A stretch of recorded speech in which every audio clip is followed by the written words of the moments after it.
como siempre, muchas gracias por participar en esta lectura conjunta. Una autora cubana que pues he visto por la biografía que aparece de ella en redes sociales y en algunas páginas oficiales de prensa que tiene un recorrido ya pues largo, ¿no? Yo no la había escuchado hasta ahora con este libro que logró así impactar a varios lectores de la comunidad de BookTube. Fue que conocí a esta autora, pero sí, se ve interesante. Entonces, Elaine Vilar Madruga nace en La Habana, actualmente reside también allí. Nace en 1989, es graduada en artes escénicas y especializada en dramaturgia en el Instituto Superior de Artes de Cuba y da clases de escritura creativa. Se presenta siempre como narradora, poeta y dramaturga. En una entrevista que encontré por ahí de la autora, ella comenta que pues el presente proyecto literario, nuestra lectura conjunta, fue para ella un proyecto de memoria, ¿no? En honor a esas mujeres del pasado que estuvieron pues en una situación complicada, ¿no? Una realidad social autoritaria más de lo que se debate que pueda ser la actualidad, en la que pues eran vistas solo como reproductoras, ¿no? Y pasaban entre 15 y 20 años pariendo mientras cuidaban de sus múltiples hijos, en muchos casos sola, ¿no?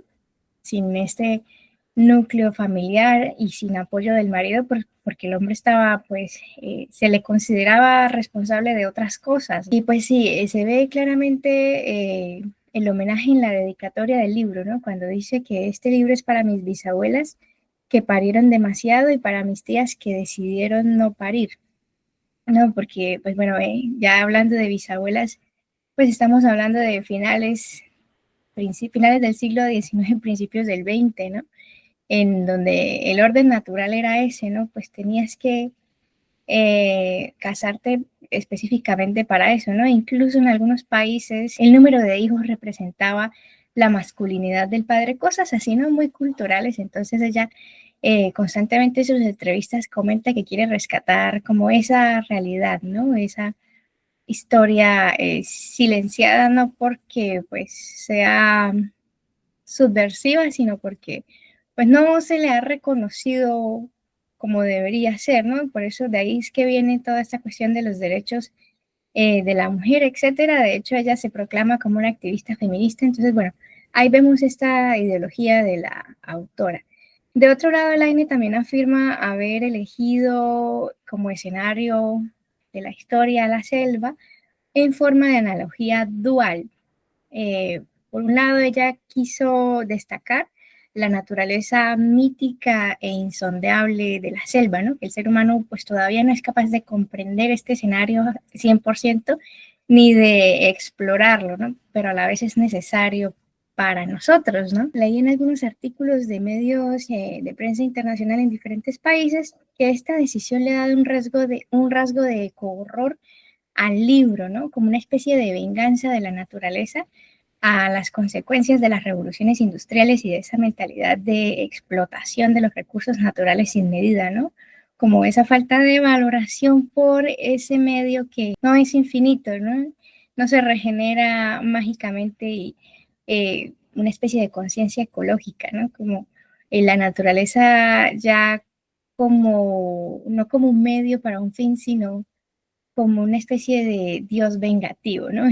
Es más o menos ese ha sido uno de los impactos que ha tenido el libro. Y la segunda parte de la analogía de la selva que menciona la autora consiste en comparar nuestras realidades sociales con ese escenario distópico de la selva, ¿no? Porque ella dice, a pesar de que pues tengamos cierta estabilidad y sistemas democráticos, etcétera, en muchas circunstancias, pues en muchos factores sí, podríamos decir que vivimos en realidades distópicas, ¿no? O por lo menos son distópicas para cierto grupo de la población que pues en circunstancias de pobreza o por una mezcla de situaciones se ven inmersos en estas problemáticas, ¿no? Se ven víctimas de estas problemáticas, llámese conflicto armado o violencia urbana a manos de organizaciones criminales, corrupción, etcétera. Entonces ella lo contempla como una vida distópica, ¿no? Entonces quería comparar lo que era la vida para esos personajes en la selva con, bienvenido Roberto, con lo que son las realidades de nuestra región, ¿no? En América Latina. Y de hecho sí lo vemos en el sentido que la selva es un lugar terrorífico para todos los personajes del libro, pero a fin de cuentas se convierte en un abismo al cual es casi que obligatorio saltar por lo que la rodea, ¿no? Ese mundo, esa realidad difícil de conflicto, de enfrentamientos entre militares, narcotraficantes y guerrilleros que nos pintan la vida de los personajes antes de entrar a la selva, lo que la convierte en pues, un mal necesario, ¿no? Como la única salida, porque además de esa selva no se puede ir a ningún lugar, no se puede hacer nada.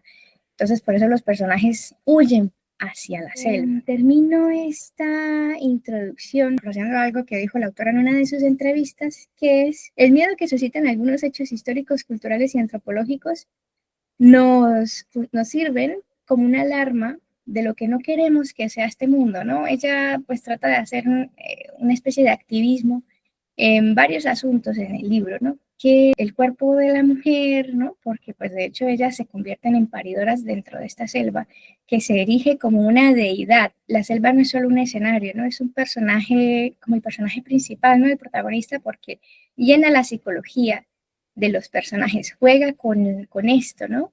Con la mente de sus habitantes, que a fin de cuentas no son más que prisioneros. Entonces, solamente se suple de ellos y les da lo estrictamente necesario para que continúen funcionando, ¿no? Pero no los deja nunca salir y les castiga cuando no cumplen sus designios. Vemos esa figura activista que, bueno, algunos la destacan como ecoterror. La misma autora lo ha eh, nombrado como gótico tropical y de hecho sí, pues en este sentido de estar atrapados en una secuencia atemporal, ¿no? En que los personajes pueden viajar, pueden conectarse con cualquier momento de sus vidas dentro de esta selva que se abre y se cierra a voluntad, sí se ve el factor gótico, ¿no? Como esa desesperanza de no poder culminar, no poder llegar a un puerto, ¿no? Estar siempre ahí como en un océano inclemente. Los personajes aquí para destacar en el libro son, bueno, en principio 4 personajes principales que titulan algunos de los capítulos del libro, que son Santa, esta hija mayor, la vieja, que es la madre, la perra, que es la hija menor, e Ifigenia, que es una de las nietas. Un personaje, o bueno, un grupo satelital de personajes serían los niños, que también titula otros capítulos, que son vistos como una masa uniforme, ¿no? Que respiran y sienten y sudan y, bueno, todo lo que les va pasando es como si fuera un colectivo, ¿no? Un grupo, un mismo ser.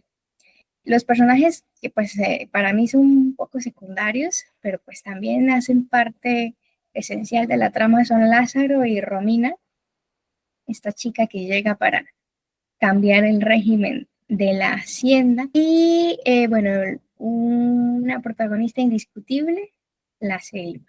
Aunque ahí vemos que se mencionan otras presencias, ¿no? Por ejemplo, esta señora que llega y se queda algunos años con ellos, ¿no? Que es la que le enseña más o menos a la vieja cómo es el sistema de vida en la selva, cosas así, ¿no? Pero que cada uno trata de aportar un elemento a esta crítica social y pues a estos temas que quiso destacar la autora. Así ya voy a abrir el debate, chicos, para comentar qué fue lo que más les llamó la atención del libro, qué problemáticas sociales de estas fue más relevante para ustedes o qué cosas de este modo de hacer el análisis de la autora les pareció interesante. ¿Cómo ven ustedes este elemento de la selva, no? Y qué cosas así como culturales de nuestra región rescataron también de la historia. Cuéntanos, Alian. Pues es la segunda novela que leo de esta autora. Ya había leído La tiranía de las moscas ya desde ahí ya me había atrapado su literatura. Emplea una muy buena construcción de los personajes, les da volumen, les da una voz muy particular a cada uno de ellos. Me gusta mucho que juega mucho con los simbolismos, por ejemplo, desde la cuestión de elegir los nombres, ¿no? En el otro libro que les comento, las son igual niños, igual habla mucho de la infancia, de esas maternidades más que nada obligadas. Por ejemplo, en el otro libro, los personajes que son Kalia, Caleb y Cassandra, ¿no? Y Cassandra, pues, lo que simboliza a través de esta figura mitológica de los griegos, ¿no? Pues aquí tenemos personajes como Lázaro, pues Lázaro es un personaje bíblico de esta persona que resucita, ¿no? Tenemos a Santa, pues Santa que pues nos habla precisamente de santidad. También algo que me gusta mucho de esta novela es que te va cambiando la voz narrativa conforme va cambiando de personaje. Hay veces que utiliza la segunda persona, hay veces que utiliza la primera persona, hay veces que utiliza la tercera persona, y entonces, pues eso le va dando eh, pues una mayor complejidad a la obra. También me gusta que entre cada capítulo hay, digamos que termina con una frase y empieza con otra. Por ejemplo, aquí, más allá de la muerte, casi llorosos de soledad. Así termina uno de los capítulos. Y el que sigue, de soledad rechinaste los dientes como si el mundo fuera un pujo. A pesar de que son diferentes personajes y que puede ser diferentes tiempos de la novela, porque sí, no es una novela lineal que vaya de principio a fin, sino que va saltando en el tiempo, se va regresando al pasado y se va incluso mezclando. Es casi, casi como si fuera un portal en el cual se vuelve atemporal, ¿no? No existe un tiempo fijo. Es como si estuvieran atrapados, ¿no? En una dimensión donde puede ser algo que esté transcurriendo en el pasado y como si fuera una realidad alterna y está ocurriendo en ese mismo momento esta otra escena, ¿no? Entonces sí se logra como percibir de esta forma. Y bueno, pues ya hablando de las temáticas, creo que toma bastantes temáticas muy interesantes. Por supuesto que una de las principales es la maternidad forzada, justamente, ¿no? Y desde el epígrafe inicial o la dedicatoria más bien, nos menciona, ¿no? A estas madres que estuvieron pariendo y pariendo y pariendo, y también y que pues de cierto modo pues no lo habían decidido, ¿no? Y también a las que no pudieron tener hijos, ¿no? Entonces nos habla aquí ya desde la dedicatoria, pues que va dedicado precisamente a las diversidades a las diversas maternidades. Por supuesto, la violencia, pues básicamente se lleva hasta lo más extremo esta cuestión de la violencia, porque percibimos a madres que son violadas, incluso desde niñas son violadas. Percibimos también, pues, que es un infanticidio en todo momento, ¿no? Básicamente es como una alegoría en la cual, pues, esta selva, este lugar terrorífico, es una representación de Latinoamérica y precisamente utiliza este espacio, este escenario, para generar, digamos, que esa sensación de que es un lugar que no es fijo, que no es, digamos, específico, algo parecido a lo que vemos con novelas como Cien años de soledad, como Pedro Páramo, que no hay, digamos, una zona geográfica, pero que se percibe cercana o que se percibe dentro de un país, ¿no? Pues nosotros los mexicanos cuando leemos a Gabriel García Márquez percibimos precisamente esa cercanía con el pueblo colombiano. Me imagino que a ustedes los colombianos cuando leen Pedro Páramo pues igual perciben esa cercanía con el pueblo mexicano, ¿no? Entonces aquí, a pesar de que es cubana, igual percibimos. Nosotros como latinoamericanos aquí en México pues tenemos la selva lacandona, ¿no? En Brasil tienen el Amazonas, eh, y vaya, digamos que son escenarios que se perciben como que podría suceder en nuestro país. Y entonces, aparte de que este escenario se convierte en un personaje, no es cualquier personaje, es una deidad. Entonces, esta deidad es alguien que exige sacrificios. Y eso pues también nos remonta a todas esas cuestiones prehispánicas, donde eran dioses que exigían sacrificios humanos. Pero no solamente es esta deidad, esas deidades prehispánicas, ¿no? Incluso la cuestión del catolicismo, pues también la deidad, cuando nos remontamos a pasajes como el de Abraham, cuando le pide que sacrifique a Isaac, o también ese Dios iracundo que a través del diluvio extermina al 90 y tantos por ciento de la población, dejando nada más un par de cada especie. Entonces, pues nos habla también de esta cuestión, ¿no? De que es un Dios al cual no se le puede cuestionar, es un Dios al cual no se le puede juzgar, se tiene que aceptar esta condición y no hay escapatoria, porque al final de cuentas estamos en este escenario donde se supone que estamos en un mundo ideal, ¿no? Por algo se convierte igual esta novela en una distopía, porque vienen huyendo, digamos, del salvajismo que hay, pues con las cuestiones del narcotráfico, con las cuestiones de la violencia intrafamiliar, pero llegan a esta selva y básicamente es como que esa mínima representación, ¿no? Entonces, en lugar de, lejos de ser un Edén, pues en realidad es un infierno esta selva. Y aparte las tonalidades, ¿no? Nos muestra que cuando se convierte la selva en una tonalidad roja, pues ahí nos estaba mencionando que es el momento de los sacrificios. Y entonces es cuando, digamos, este temperamento de la misma selva, de este dios selva, que está exigiendo los sacrificios. Como ya mencionaba, la construcción de los personajes y la construcción, digamos, que va pasando de un personaje a otro, que va haciendo el cambio de la voz narrativa, también es una forma de darle, digamos, volumen a la historia, de irle dando una representación a cada uno de los personajes, irles dando voz propia a cada uno de ellos, pero también es una forma de mostrarnos también el sufrimiento que cada uno va teniendo, ¿no? Pues básicamente es solamente un hombre el que tiene nombre, ¿no? Que es este Lázaro, ¿no?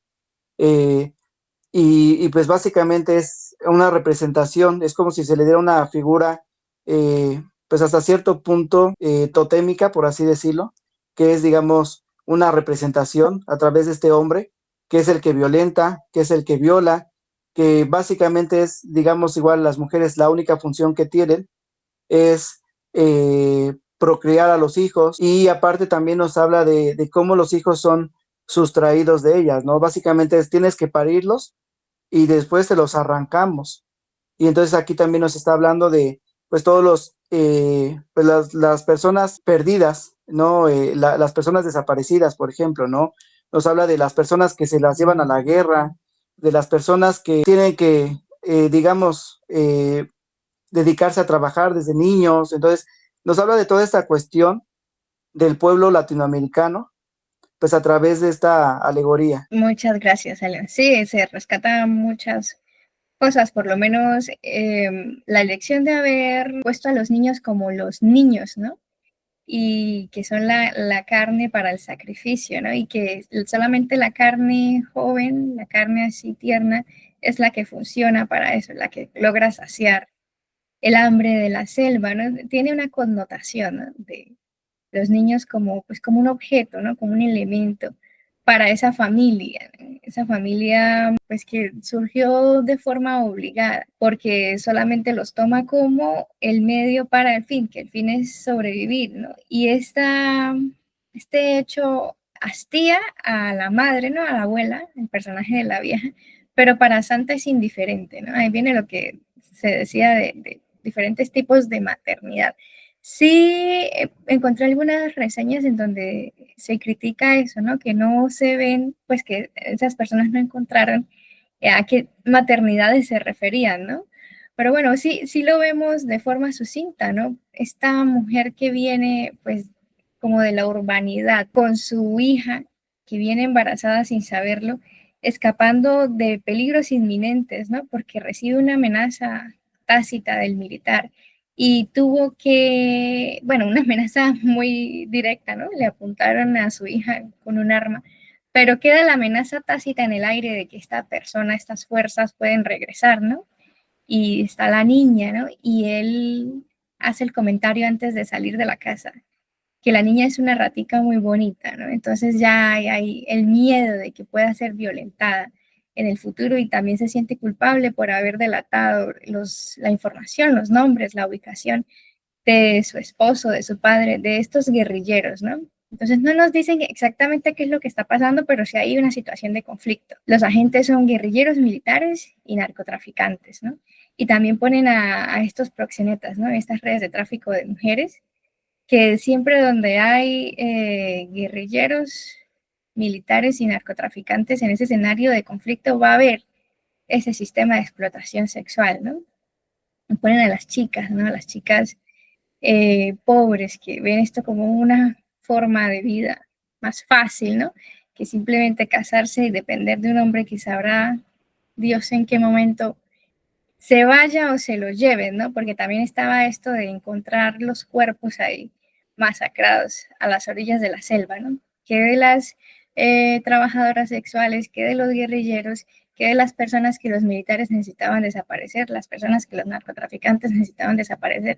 Entonces quedan las mujeres solas con sus hijos, en una situación de escasez, desabastecimiento, extrema pobreza, cuenta que hasta se comían a los gatos, ¿no? O sea, es interesante, como dices, porque si lo quieres ver desde los problemas sociales, políticos, esas irrupciones a la democracia que han tenido los países en América Latina, se puede adaptar a cualquier realidad, ¿no?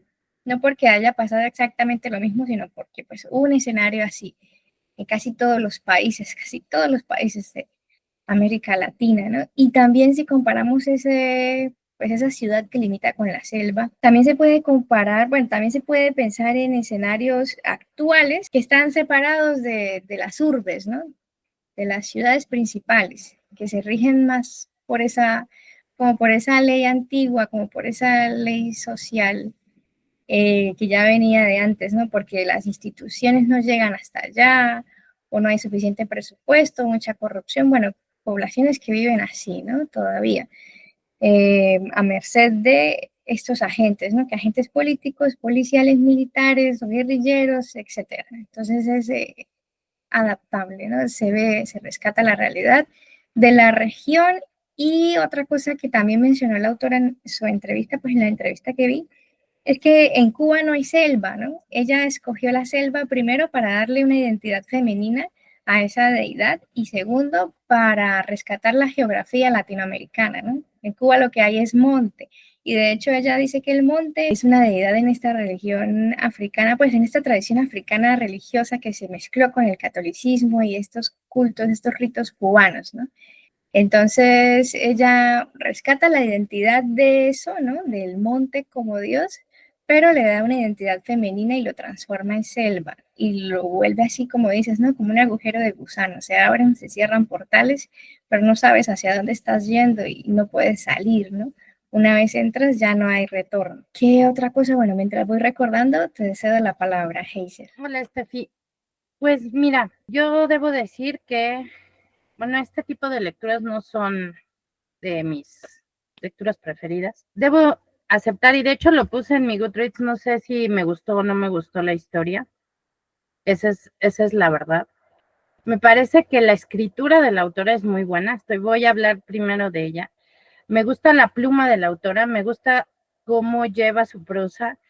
Esto que mencionaba Alian, que también me parece muy bueno, de cómo termina un capítulo y la voz narrativa empieza con la última frase, me pareció una forma de entrelazar las ideas y las voces que están en la historia. Creo que la manera en la que construyó esta historia entre tiempos va llevándote a quedar en la intriga, ya que, por ejemplo, en mi caso, que no, estos libros de denuncia tan frecuente, o sea, hemos leído en este año muchos de este tipo, a mí no me gusta ya tanto. De pronto me atrapó, debo decir, me atrapó su pluma, porque quería saber por qué, hacia dónde, que incluso leí las críticas del libro, vi algunas críticas, y todo apuntaba al terror, a lo gótico, así. A mí en lo particular, sí, muy al principio, por una situación que pasó aquí, los primeros capítulos me empezó como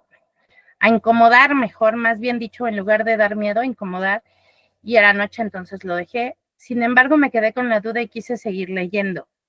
Entonces eso habla de que el libro como tal, pues es bueno. Creo que es un libro de denuncia muy bueno en la que nos está hablando de una sociedad atemporal, porque tampoco sabemos bien a bien cuándo es, y también sin un lugar, ¿no?, específico. Como bien decías, creo que la selva puede ser la selva de cualquier selva que haya, ¿no?, en este mundo, y sobre todo en esta sociedad donde está llena de miserias. Y hablo de miseria no como dinero, sino de las miserias de los miserables, ¿no?, de que hablaba Víctor Hugo, ¿no? Lo peor a lo que puede llegar un humano, ¿no? Estos traficantes, trata de blancas, prostitución, pobreza extrema, el grado de querer deshacerte de tus hijos, estas maternidades en las cuales son diferentes, ¿no? Porque no es lo mismo tener un bebé cuando tú lo deseas, y lo planeas, y lo haces en familia, que tener uno a raíz de una violación, o porque te están forzando a hacerlo, como dentro de la selva, o porque lo tuviste porque eres una prostituta y pues ya no sirvió el método, o cualquiera de estas situaciones que nos marca la autora, ¿no?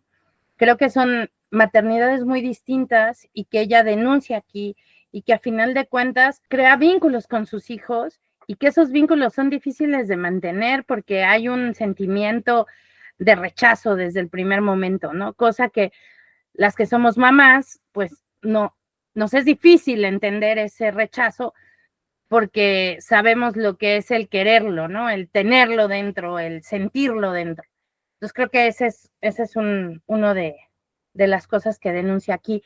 La otra, me parece interesante ver cómo se mueve la historia. Conforme va pasando el tiempo, cada uno de los personajes va cambiando, ¿no? O sea, sabemos que están en diferentes tiempos, pero aún si lo viéramos de manera lineal, esos personajes van creciendo y van cambiando. En algún momento yo siento que alguno de ellos no tiene una historia totalmente explicada. O sea, como que me faltaron detalles, como que estoy hablando simplemente de la escritura, ¿no? O sea, me quedaron cabos sueltos que de pronto no hacen que entiendas completamente, ¿no? Sin embargo, sí entiendo la razón de este libro, ¿no? El hecho de que la autora quisiera llevarnos por esta selva que, como bien dices tú, está entre una deidad y un personaje que es importante y a la vez que es básico en este libro, ¿no? Y que olvidamos un poco el cielo, porque a final de cuentas, el título del libro es El cielo de la selva, ¿no? Entonces es ese cielo al que tú volteas, y es ese cielo en el que ves esperanza, en el que ves libertad, en el que te puedes fugar, ¿no? Entonces creo que es un libro muy simbólico, en el cual todo tiene, si lo vemos muy, muy desde ese punto, no sé cómo se pueda decir, ese lenguaje que hace es como demasiado, el significado no es tan directo, ¿no? Es indirecto, hay que entenderlo más allá. Entonces, este cielo que nos da además de misterio, el que quieras trascender, esa libertad, más allá de lo que tú puedes tocar, porque en muchos de los capítulos de las voces de cada uno de ellos mencionan el cielo, ¿no? Mencionan que vieron hacia arriba, que están viendo el cielo de la selva, que es parte de lo mismo, ¿no? Y por otro lado tenemos esta selva, ¿no? Que además de lo que ya dijeron, también es una madre. Al final de cuentas, la selva también es una madre porque provee alimento, provee protección, pero es una madre que exige, otra vez volvemos a esa maternidad distinta, ¿no? Es como un espejo de lo que está pasando, porque en el momento en el que en que la vieja quiere carne y le mandan al jabalí, la selva le da lo que quiere, pero también le exige de la misma manera, ¿no? Entonces creo que hay muchos detalles simbólicos, igual los animales de la selva, ustedes ya mencionaron a los que están dentro de la hacienda, pero también los animales que están ahí, ¿no? Cada uno de ellos parecería que son como manifestaciones o como guías, ¿no? Si lo vemos desde un punto simbólico, guías espirituales en este mundo de deidades, ¿no? En esta selva simbólica. Creo que maneja bien esta denuncia también, a mi forma de ver, ecológica, ¿no? De cuidar el ambiente, que creo que es un tema que está en boga y que todos los autores están tocando porque es necesario. O sea, es necesario concientizar a todos que tenemos que cuidar este planeta, ¿no? Entonces esa forma en la que de pronto te lleva, como dirían, back to basics, ¿no? O sea, ver lo básico, ¿no? Las deidades ancestrales, las sabidurías que tú necesitabas y lo que está fuera de la selva no lo necesitas, ¿no? O sea, no hay redes sociales, no hay celulares, no hay comunicación, porque nada más estás ahí adentro, ¿no? Dentro de esta pequeña familia, si es que se le puede decir de alguna forma, ¿no? O sea, esta familia que de pronto se empieza a viciar con tanta, pues con tanta violencia, ¿no? Que también te hace pensar un poco en dónde vivimos, o sea, en estos países en los que estamos y en los que muchas personas viven con una guerrilla, ¿no? Interna. No hablemos de una guerra hacia afuera, sino una guerra interna en donde tienen que luchar, por ejemplo, aquí en México, en Culiacán, ahorita, o sea, es insostenible, es inseguro, la gente no puede vivir en paz. Entonces tienen que estar luchando contra todos estos personas, en este caso narcotraficantes, pero en el libro así nos los ponen, ¿no? Una calle que divide y que tú te pasas a un lugar supuestamente seguro, pero que también te exige, que no te da la paz que tú necesitas, ¿no? Me parece que conforme fui leyendo, no le encontré un terror así como de miedo, ¿no? O sea, te da el miedo, pero te da el miedo por recordarte dónde vives. O sea, lo que puedes pasar por estas, debido a todas las denuncias, ¿no?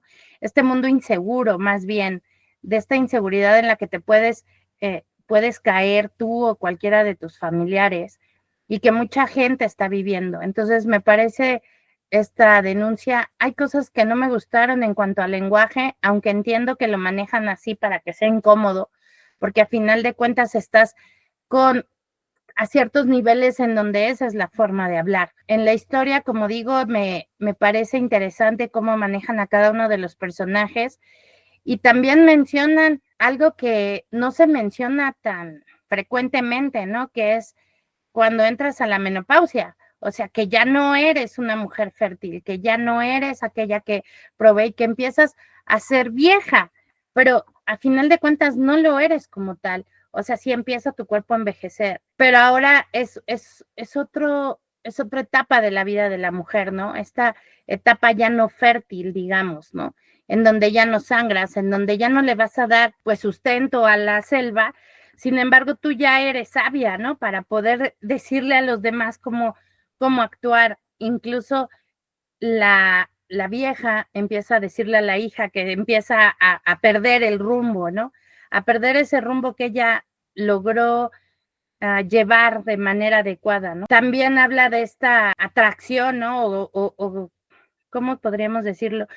Ese desgaste en un matrimonio, en una pareja, en el cual pues esta persona se está empezando a volver vieja o grande, y no lo digo como en manera de ofender, pero de pronto llega una joven, ¿no?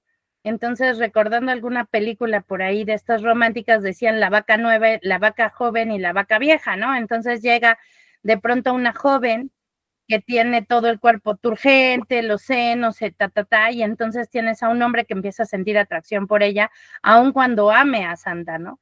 Entonces también creo que esa es una manera de llevar la historia hacia hacia esos celos, ¿no? Que también dan, por lo perdido, por todo lo que la mujer perdió a través del tiempo, ¿no? Ese tiempo que fue pasando y que esta selva lo único que le exigió fue proveerle hijos, ¿no? Y además lo que conlleva tener hijos, ¿no?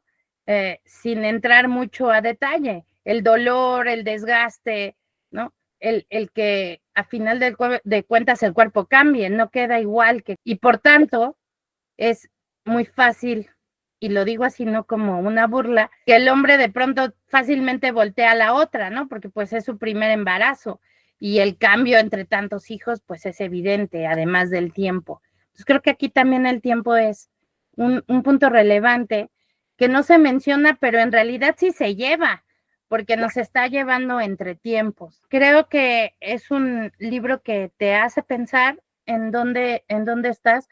Sin embargo, en algún momento no sabes para dónde vas.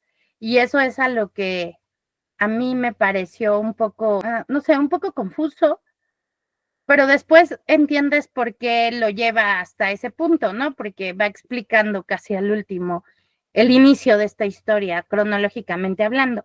Entonces, parecería, yo estoy entre como 4.5 estrellas en mi crítica, y igual, como les dije, no sé si me gusta o no, pero sí creo que es una mujer que es interesante leerla. Yo no he leído otro libro de ella.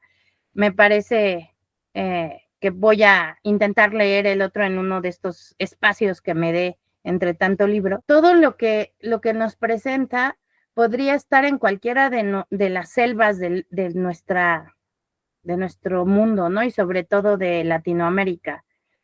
Incluso mezcla, ¿cómo se podría decir? Diferentes formas de lenguaje, ¿no? Cubano, venezolano, o sea, hablando el español como tal no es totalmente español cubano, si es que se le puede decir así, ¿no? O sea, mezcla modismos que tienes entre diferentes lugares para que entonces esto pueda ser entendido, o si no, pueda ser como de cualquier lado. Me pareció una propuesta interesante, la terminé súper rápido, y como les digo, creo que son temas de denuncia, que además están ahorita, voy a ponerlo así, de moda, ¿no?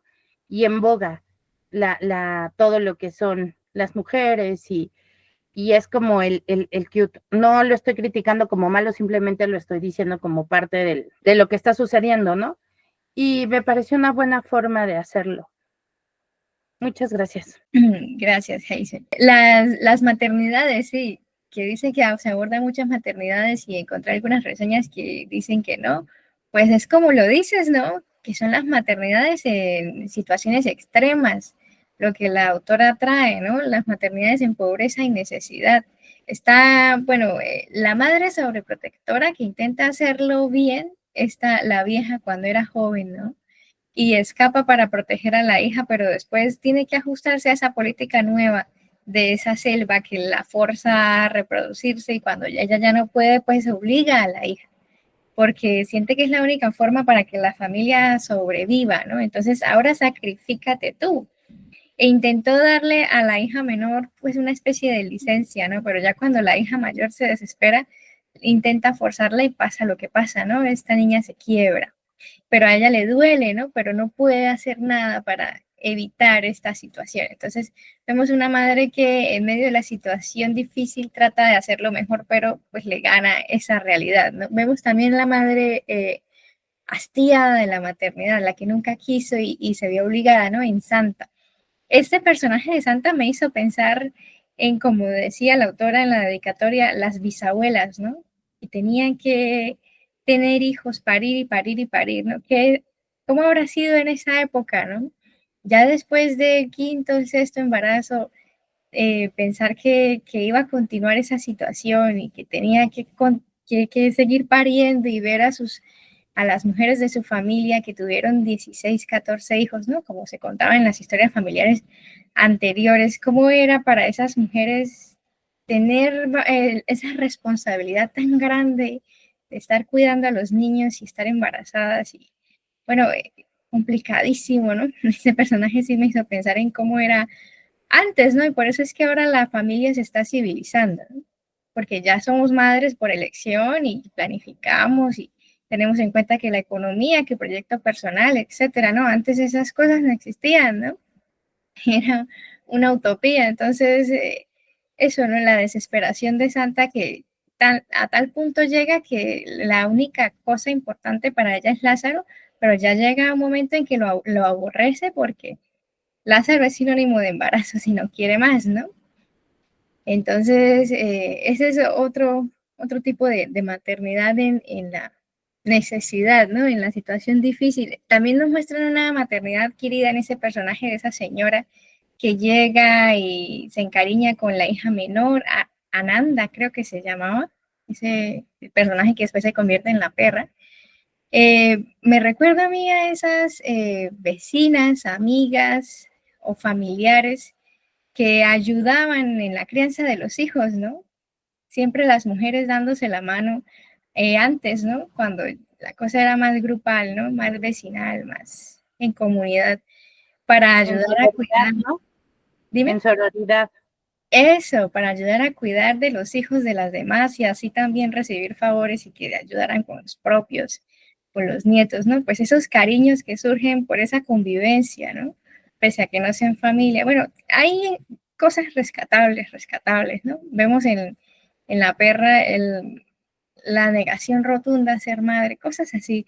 En el personaje de Romina, eso que en medio de esa situación por estar siendo explotada sexualmente queda embarazada, pero pues ella no está en una condición psicológica ni siquiera de pensar en aceptar, rechazar, porque ella está ya perdida en la adicción, ¿no? Entonces, bueno, cosas, ¿no? Que rescata esa autora.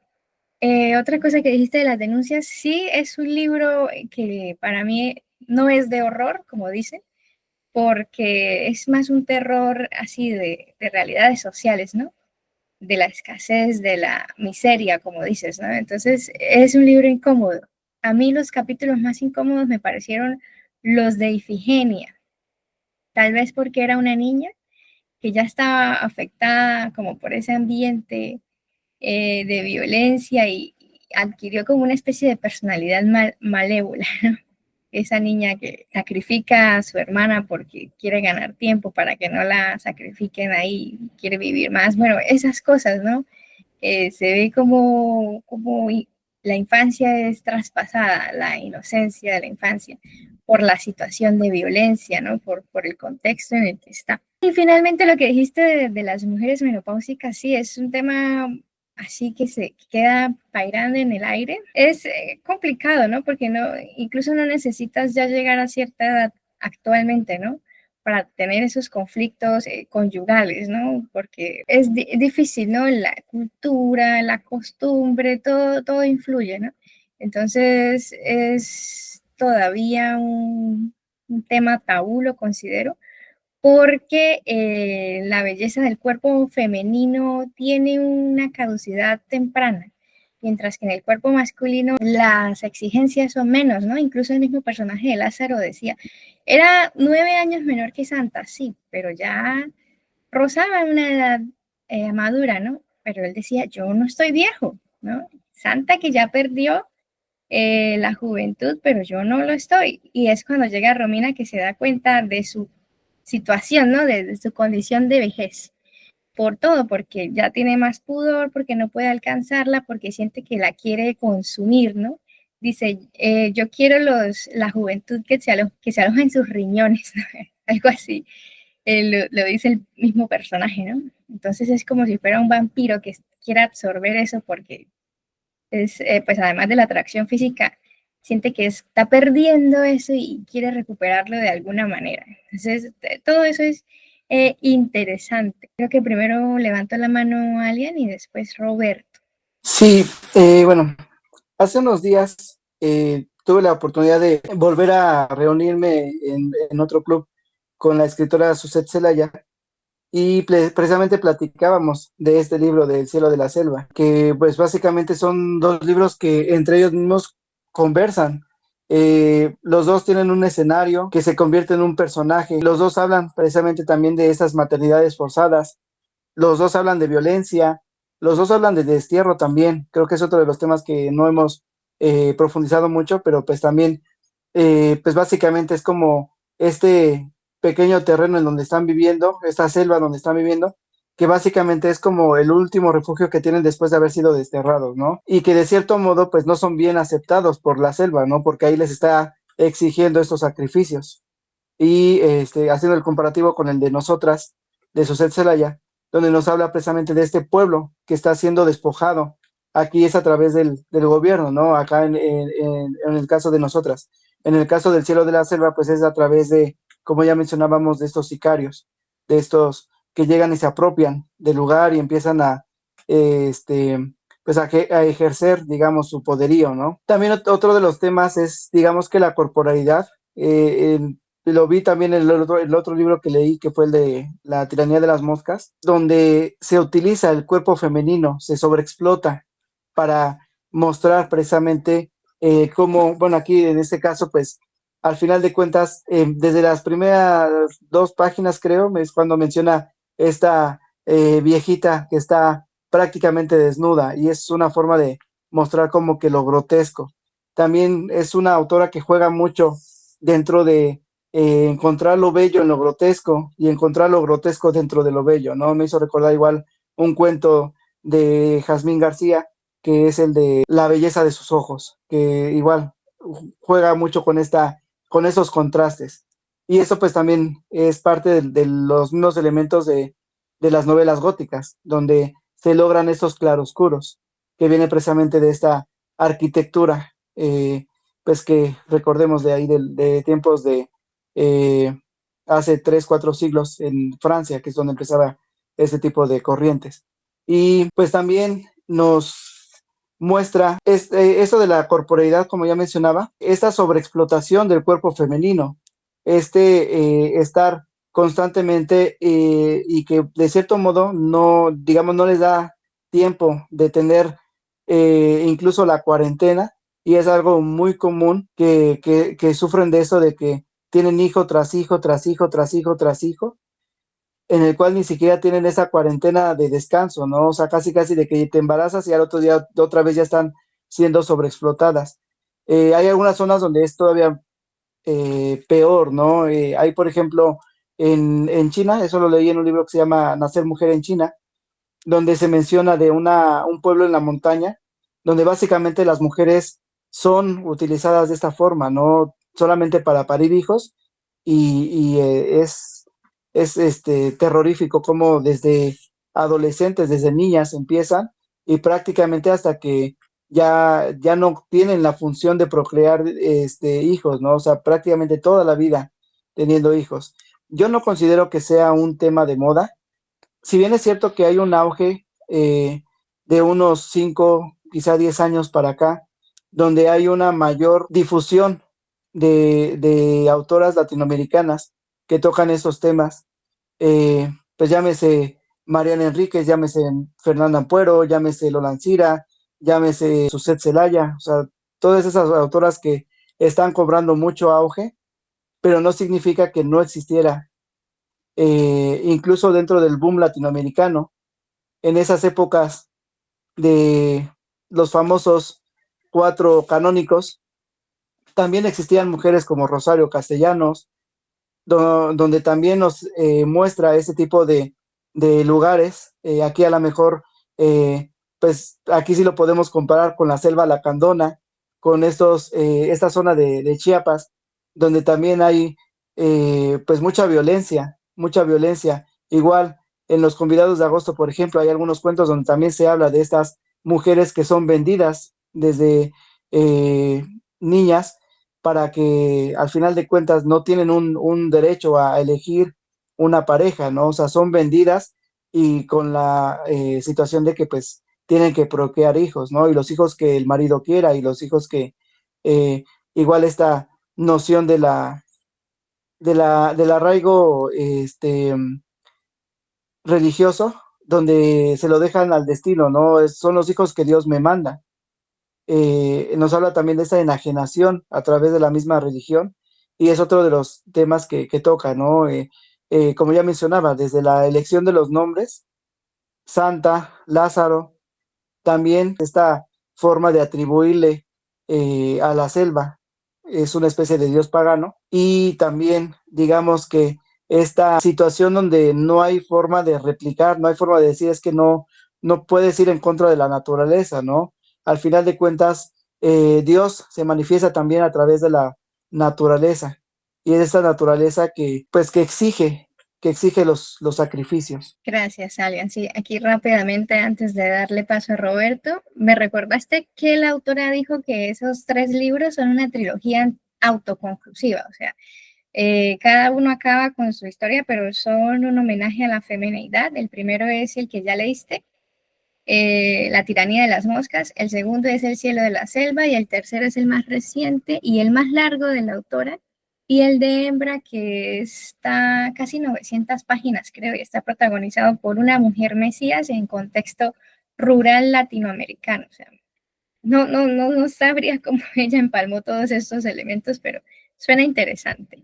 Ahora sí, Roberto, cuéntanos. Hola, buenas noches nuevamente. Este, pues realmente yo tengo igual ideas, muchas ideas encontradas. Yo no sé cómo catalogar el libro. Realmente me gustaría, yo no he tenido la oportunidad de ver lo que dice la autora de su propia obra, pero me gustaría saber porque todo mundo habla y cada quien dice una cosa distinta. Entonces, eso quiere decir que hay algo que en el trabajo de ella pues puede llamar la atención, pero me da mucha risa que cada quien habla y dice, y yo viendo una reseña decían, no, que el gore, yo no encontré gore, que es de terror, pues yo no vi terror, yo realmente vi horror, que es algo muy distinto, nada más que mucha gente habla por hablar. Entonces, se me hizo interesante la idea, el hecho de que una deidad te provea algo, digo, no es tan novedoso, pero la manera en cómo lo maneja, creo que eso sí se me hizo interesante. El saber que puede obligar a que una mujer sea madre por obligación, creo que es lo más violento que puede haber. Y sin embargo, las mujeres lo aceptan.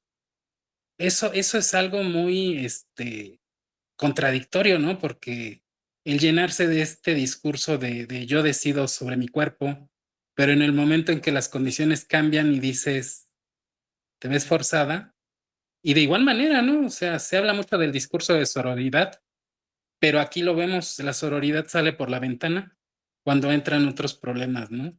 Entonces, eso es algo que me llamó muchísimo la atención. El hecho también de que manejara esta, voy a llamarle aventura en la selva, me hizo recordar el libro de Eustaquio Rivera, La Vorágine, algo muy similar, esta competencia y supervivencia, y el manejo de la ofrenda me recordó mucho el libro de Nuestra parte de noche, de Mariana Enríquez. Esa parte en la que la sumisión de yo entrego, digo, en el caso de ella es sobre tus propios miembros. Aquí digo, puede ser una extensión. Yo sé que para muchas madres es una extensión de su propio cuerpo. Yo no lo puedo definir. Ustedes lo pueden definir mejor, pero esa sumisión que se encuentra en el mismo libro, ¿no? Entonces, realmente eso me llamó mucho la atención. Sin embargo, y es algo que sí he visto en muchas críticas, es un libro muy difícil de comprender. Por lo mismo, cada quien comprende lo que quiere comprender. Entonces, nadie está bien, nadie está mal, pero yo creo que tampoco podemos obligar a que alguien acepte lo que uno cree, ¿no? Entonces, eso habla de que esta señora está haciendo algo interesante. Bueno o malo, no lo puedo calificar.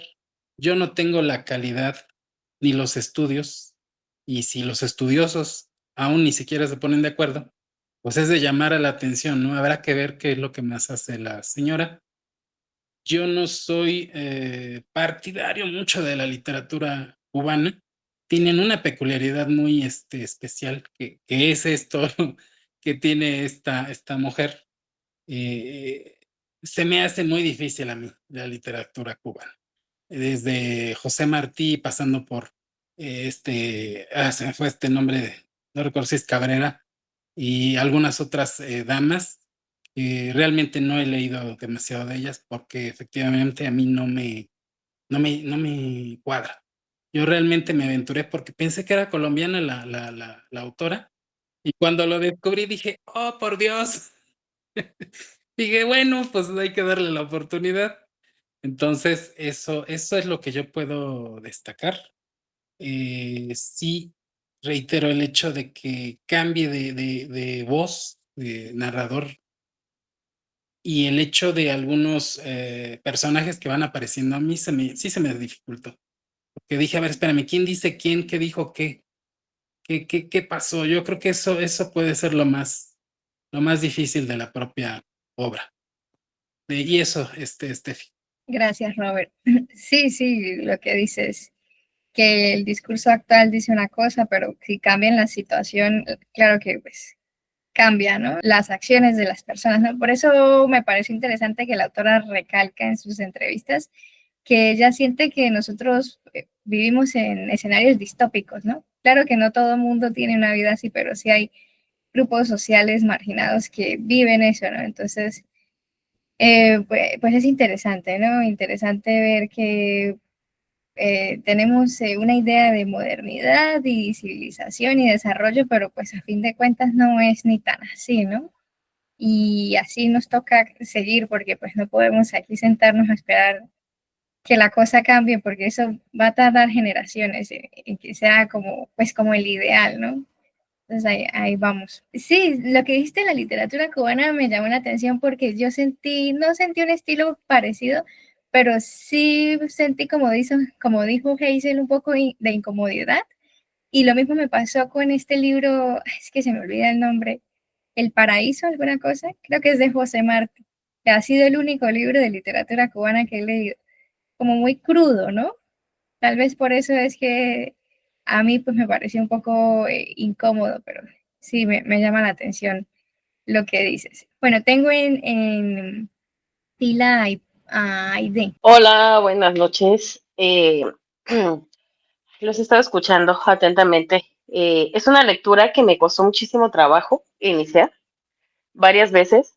Me parece que es bastante compleja, ¿no? El planteamiento es bastante complejo porque al inicio no sabes cómo de qué va. Me gusta que la literatura en estos momentos es la mayor herramienta de las mujeres para poner sobre la mesa las problemáticas que existen a nivel mundial, ¿no? O sea, vemos escritoras de muchísimas nacionalidades haciendo una denuncia en su condición de mujer. Pero me parece, estos últimos 20 años, no sé si sea injusta con el periodo histórico, ha habido cambios sociales que han lanzado a las mujeres a escribir más, porque obviamente hay una mayor profesionalización, porque hay mayor libertad de expresión. Yo creo que eso también hay que resaltarlo.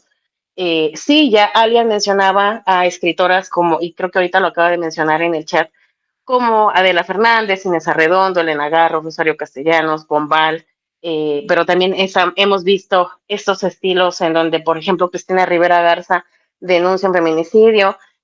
Muchísimas mexicanas me he dedicado a rastrear, a escribir, a leer sobre escritoras mujeres. Soy fan de la literatura de las escritoras de cualquier nacionalidad. Y creo que Latinoamérica tiene como esta característica, ¿no? Este asunto de denuncia.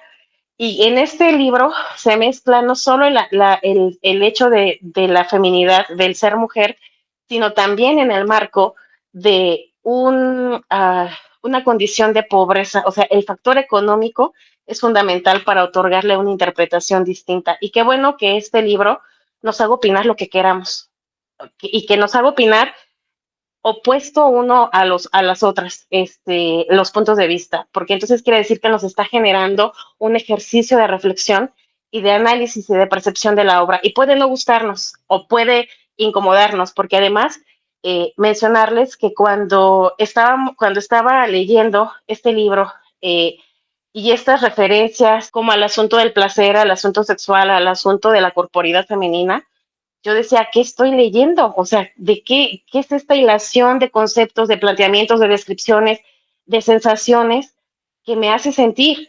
Y entonces me di cuenta que por toda la lectura del libro creí que no había entendido, ¿no? Pero creo que es esa incomodidad lingüística que hace que de manera inconsciente sí sabes a lo que se está refiriendo, pero no lo puedes ver. Y entonces, este asunto del lenguaje rompe esa barrera creo, de la intención de la autora de plantear, por supuesto, el asunto de la maternidad, por supuesto, o sea, yo creo que es un pilar de la novela y cómo es forzada, ¿no? Y cómo es todo lo que ustedes ya mencionaron, que estoy completamente de acuerdo, es violenta, ¿no? No es voluntaria, es obligada, es dolorosa. Hay un dolor de las mujeres protagonistas de entregar a sus hijos a la selva, de no tenerlos, de que se les prohíba encariñarse con ellos. Por supuesto que es un asunto de maternidad, pero también es mucho más, ¿no?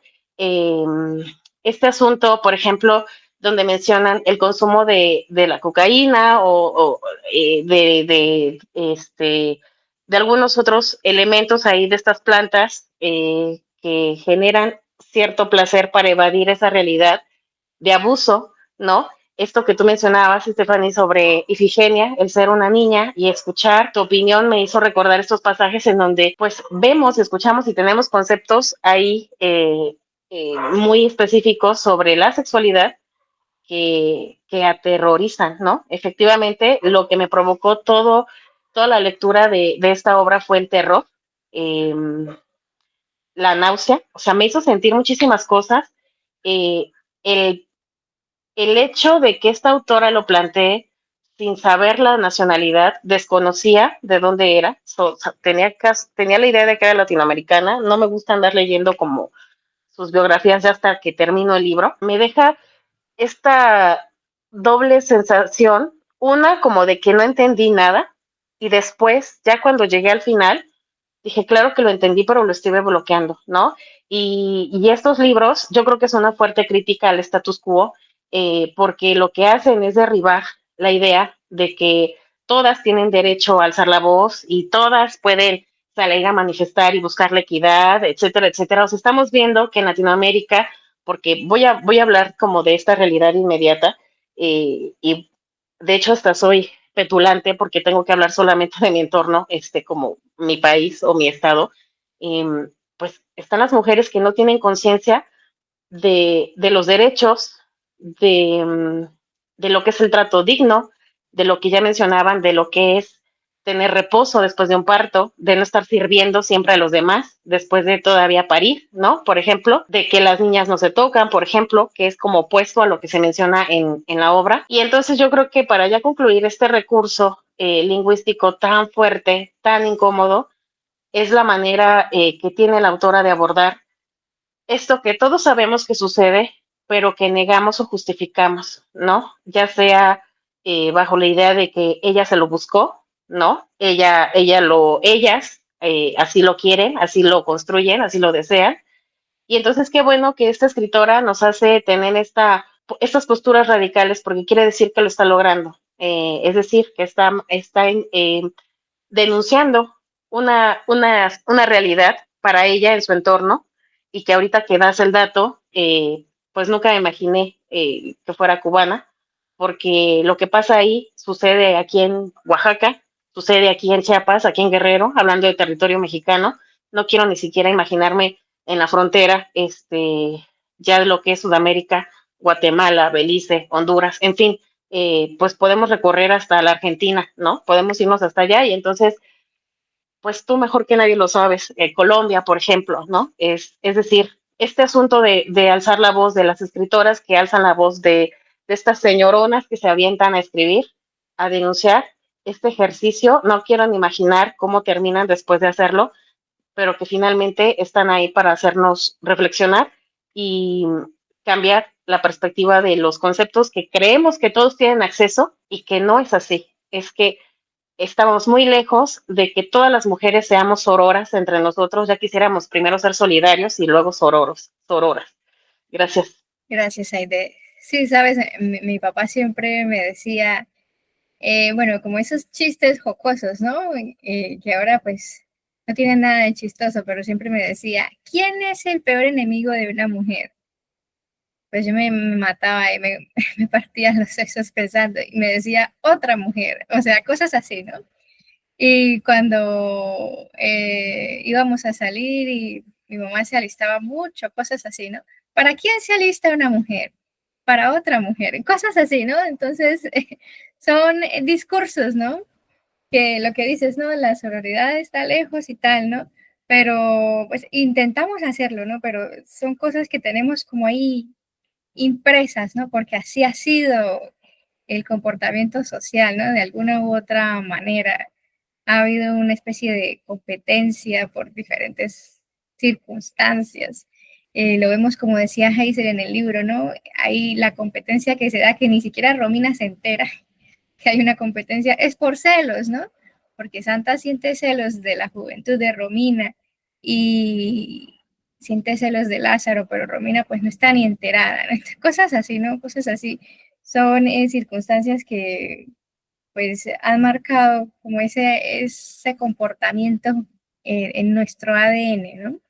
Y lo que dices de la denuncia y eso en diferentes latitudes, Ahora sigo muchos podcasts como dato así curioso, españoles y de otros países europeos, ¿no?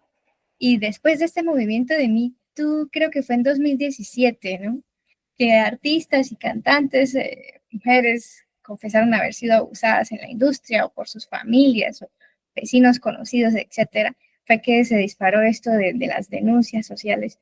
Oye, uno pensaría que solamente pasa en países subdesarrollados y en poblaciones muy vulnerables, ¿no? Pero no, no solamente pasa ahí, ¿no? Y no solamente en familias en condiciones extremas, ¿no? Lo que se ve en estos podcasts, estas personas que se han atrevido a denunciar, mujeres, ¿no? Que han sufrido violencia en el seno de sus propias familias, familias pues que no se supone que debían tener ese tipo, esas personas, ese tipo de mentalidad, ¿no? Las personas que fungieron como abusadores, porque se supone que están en otro nivel, ¿no? Cosas así. Entonces, son temas que sí causan ruido, a pesar de que, pues en mi caso, sea mujer y tal, y esté completamente a favor de estas denuncias y intento seguir cómo evoluciona la teoría feminista, etcétera, pues sí, como que perturban un poco porque pues socialmente se nos ha adiestrado para no hablar de las cosas incómodas, ¿no? Entonces es interesante, interesante. ¿Alguien más desea participar, Lupita? ¿O alguien más desea ya cerrar, dar una conclusión? Lupita dice, es porque en la sociedad la mujer ha estado para ser elegida, no para elegir. Espera, abro el chat. De ahí viene la competencia. Sí, exacto. Ya hablándolo así como de quién es la ideal para ser pareja o quién es la más linda o quién es la más popular. Bueno, siempre ha salido así, ¿no? El hombre funge como el jurado, los chicos, incluso en escenarios escolares, ¿no? Y las chicas son las competidoras, ¿no? Cuéntanos, Hazel. Creo que en este libro también nos muestran esta vanidad, ¿no? Que siempre está inherente en nosotras, ¿no? Y que es un tema recurrente en todos estos, el quererte arreglar. Por ejemplo, en cuanto a Romina, los zapatos, ¿no? Las botitas que la otra le costaron muchísimo dinero y la mataron y se los dio y de pronto los deja y luego dice, me los hubiera traído, pero ya no por bonitos, sino por funcionales. De pronto empiezas a ver las cosas por el servicio que te dan, no por ser, vuelvo a la palabra moda, ¿no? O sea, qué tanto debes de valorar y ir hacia el consumismo, ¿no? Que creo que es un tema también que debe de estar presente, no está no está como tal en este libro, pero sí debe de estar presente, ¿no?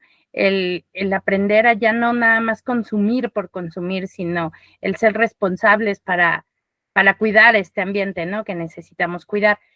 Y, por ejemplo, también tú estabas mencionando el rechazo a esos niños en cuanto a Santa, pero también está el rechazo por necesidad que tiene la mamá de Lázaro, ¿no? Que lo va y lo deja porque muere de hambre. Entonces tiene tanta hambre y viven en un ambiente tan feo que prefiere dejarlo en la selva para ella recibir algo y poder comer. Y incluso también estos personajes, ¿no? Tanto Ifigenia como la niña alta y todos los niños que están en este ambiente de violencia, en estas familias violentadas, que lo único que llevan son a niños con traumas, ¿no? Y que hay muchos que están ahí y que reciben precisamente esas imágenes y de pronto nos preguntamos por qué la sociedad está como está, cuando todo el tiempo lo estás bombardeando con imágenes o con frases o con maneras de hablar que no son las adecuadas porque hay edades para entenderlas, ¿no? Y hay otras que aún no tienes los suficientes conocimientos o madurez para poder llevar esto y entender por qué pasan las cosas como pasan.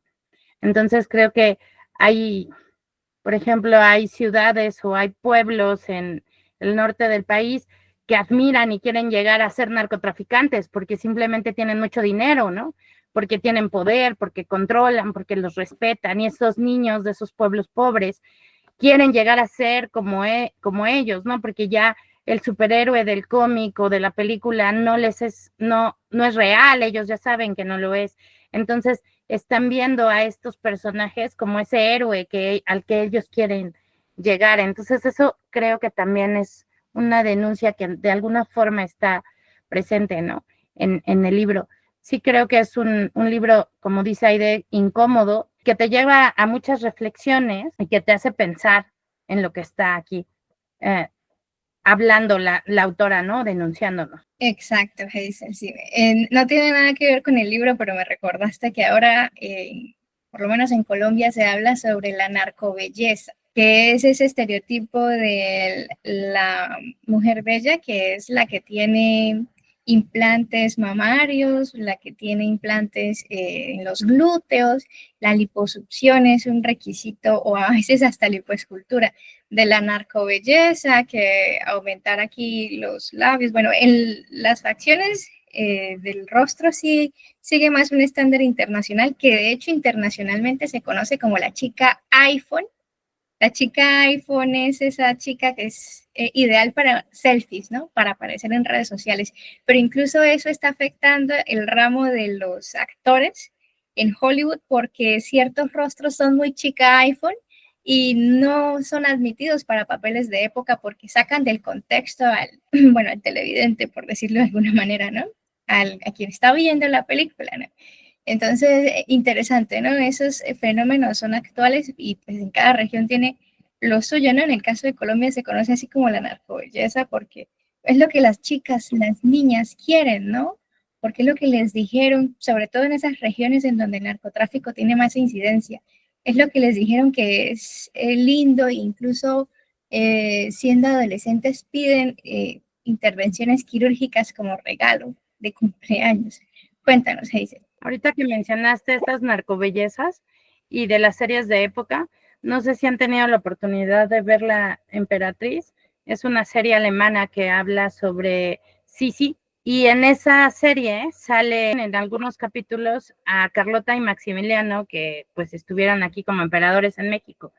Y de pronto sale la actriz que la hace de Carlota, es rubia, pero tiene los labios totalmente operados, así parados, ya sabes, enormes, carnosos, como ahora se usan, así como tú lo estás diciendo, esta chica iPhone para las selfies, y de pronto no te checa, ¿no? Porque tienes o sea, yo he visto imágenes en el castillo de Chapultepec de los retratos que les hacían en el castillo, y Carlota tenía los labios totalmente delgaditos, ¿no?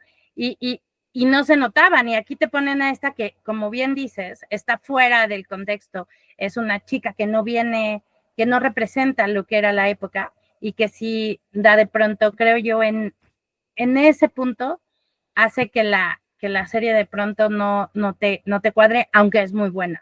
Sí, exacto, son fenómenos sociales, ¿no? Hace parte, pues algo que parece irrelevante, ¿no? Retoques estéticos, pues hace parte de un fenómeno social que tiene mucho impacto ahora por este mundo de redes sociales y la apariencia, la estética actual. Muy bien, chicos. Lupita dice que allá se les llama las buchonas, las mujeres así muy producidas por cirugías estéticas. Bueno, chicos, entonces muchas gracias por participar en esta reunión. Ya los dejo para que descansen. Fue muy enriquecedor todas las opiniones, los nombres de autoras, y voy a estar revisando los nombres que pasaron, que pasó Alian, los temas que abordamos. Bueno, que dio para hacer charla el libro. A mí no me gustó en el sentido de que sí es un libro incómodo, pero me pareció muy interesante. Le puse 4 estrellas y sí lo recomendaría, aunque bueno, haciendo aclaración de que pues es un libro difícil, ¿no? Y también, como decía, creo que fue Hazel, que a veces no sabes para dónde te estás llevando, ¿no? Sí transmite como ese sentimiento de desesperanza de estar varado en la selva, porque da muchas vueltas, pero pues al final se cierra. Me pareció interesante, pues me pareció bueno como cierra todas las líneas temporales, ¿no? Como si fuera un ciclo ahí psicótico de la misma selva, ¿no? Que le somete para obtener lo que quiere, ¿no? Para que ellos se rindan, pues. Muy bien, chicos, entonces ya dejamos hasta ahí. Nos vemos en la próxima reunión. Creo que es Toni Morrison, La canción de Salomón.